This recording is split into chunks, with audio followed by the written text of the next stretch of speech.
nasa Astoria kami and guess what? May dress code dito sa cafe Astoria. Like, bawal ako kasi naka-short ako. Dapat, business attire and smart casual. Hello. Wala lang. Ang aga namin, ang aga ko. Gosh, sa birthday natin. Oo, dahil sa high school. Kasi ko ako siya dati. Ayun yung may Kasan niya may birthday? Kaya lang hindi kita eh. Ba't yan? Siya na yan.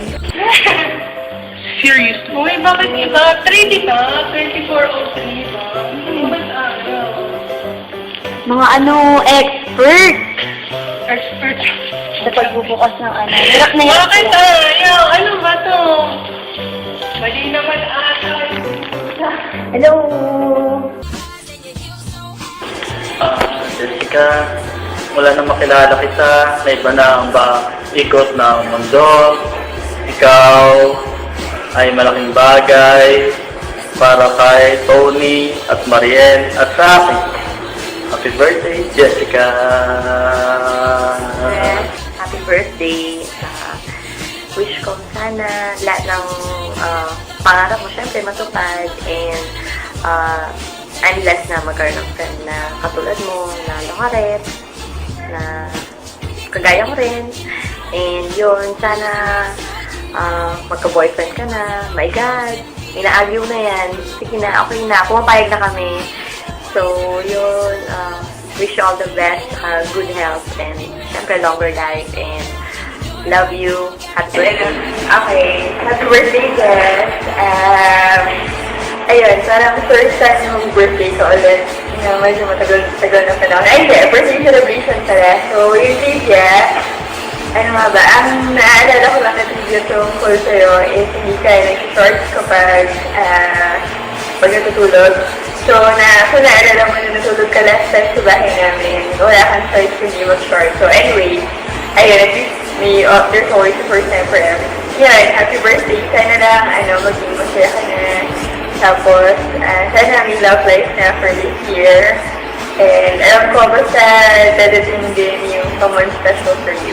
I love you. Happy birthday. Hindi nagpapatalo. Talagang laging bonggang-bongga, lalo na sa mga event namin dito sa mall. Kapag ka Christmas party, kapag ka mga usually na mga magandang mga okasyon dito, ang outfit niya hindi nagpapatalo. Gusto niya lagi siyang star of the night. Kaya lagi siya napapasali sa mga finalist ng mga star of the night. Kaya yun, Jess, happy birthday. See you soon. Bye-bye. Pinaulit yung video. Grace, for the record, this is the nth time. Di mabilang. Okay, trivia. Ako na muna. Siya ang babae, ang tawag namin sa kanya sa Pilipinas ay babaeng bagong panganak. Kasi lagi siyang may nakasampay na panyo or small towel sa balikat kasi laging tumutuloy yung uhog niya. Dahil sabi niya dahil sa akin. Okay, ito naman. Yung paan niya, parehong ba? Kapikat ng paan ng lolo niya, mother side. Yung itsura siya magsasabi. Itsura, basta tingnan nyo na lang yung paan ni Grace, ganun-ganun ang paan ni Daddy. Okay, happy birthday! Happy birthday. Ay, hindi kansa na lang. Siyempre, alam natin na darating ngayon, wala pa siyang jowa, diba? Pero, ang mas weird dyan, once na nagka-crush sa isang guy, papakitin ng bonggang-bongga. After nun na magpakit na siya, at yung guy, napansin na siya, pag yung guy naman na nagka-crush sa kanya, ayaw na yung Jessica. Hindi niya nag-bet yung guy. Tuwasan niya na rin ang bonggang-bongga. Yan si Jessica. Happy birthday, Jess!